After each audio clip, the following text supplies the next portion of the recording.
Right, well, the Hillman Imp started off in Linwood, a brand new factory just outside Paisley, and the first car rolled off the production line in 1963. The factory was opened by the Duke of Edinburgh.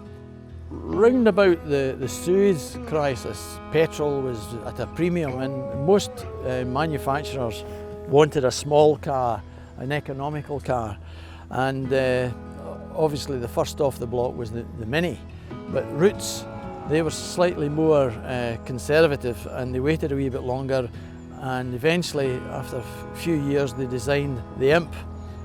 And it was at the time when they had closed all the steelworks or the shipbuilding works in Glasgow, and there was a lot of unemployment.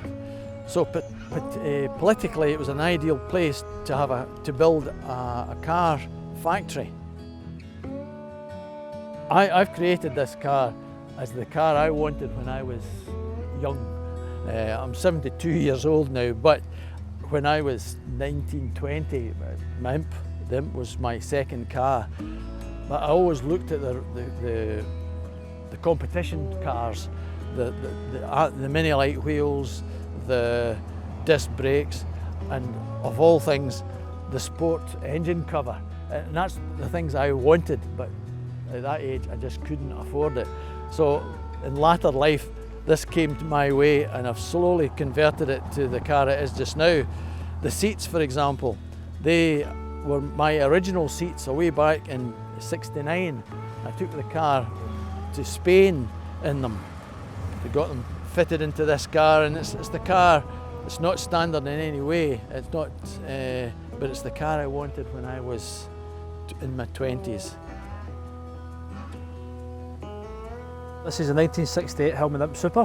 I've owned it since 2001. I bought it from an old lady who took not well, and the car lay off the road for 2 years, a bit of state of disrepair.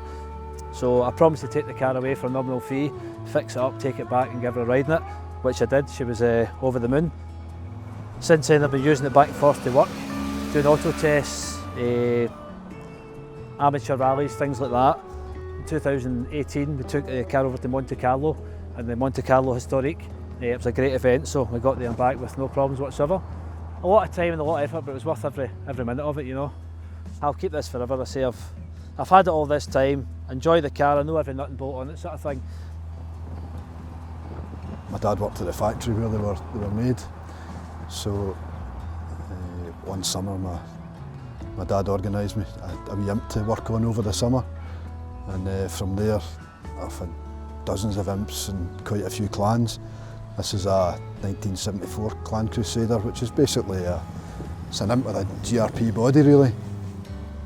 This one's got a BMW engine in it rather than the standard Imp engine, and it's quite quick, it's good fun.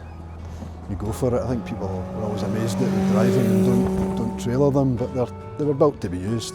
Now, they used plywood to sort of form the sills and the back bulkhead, and when they rallied these, they were pretty successful, but there wasn't enough room in them to put a roll cage. So the story is that they filled a skip full of water and put it on the roof to demonstrate to the authorities how strong the car was.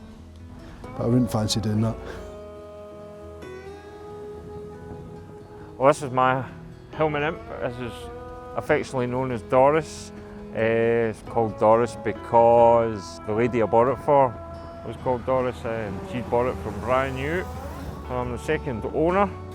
Like, you get your engine in the rear here, and it's a small all aluminium engine, ahead of its time for back in the day, and it's water cooled. Has the same setup as like your Porsche 911. I remember these cars from when I was a wee boy. Used to see them in the street and I loved them, and I always wanted one of them, and I've been fortunate enough to get myself one, and I won't let it go, keeping this one.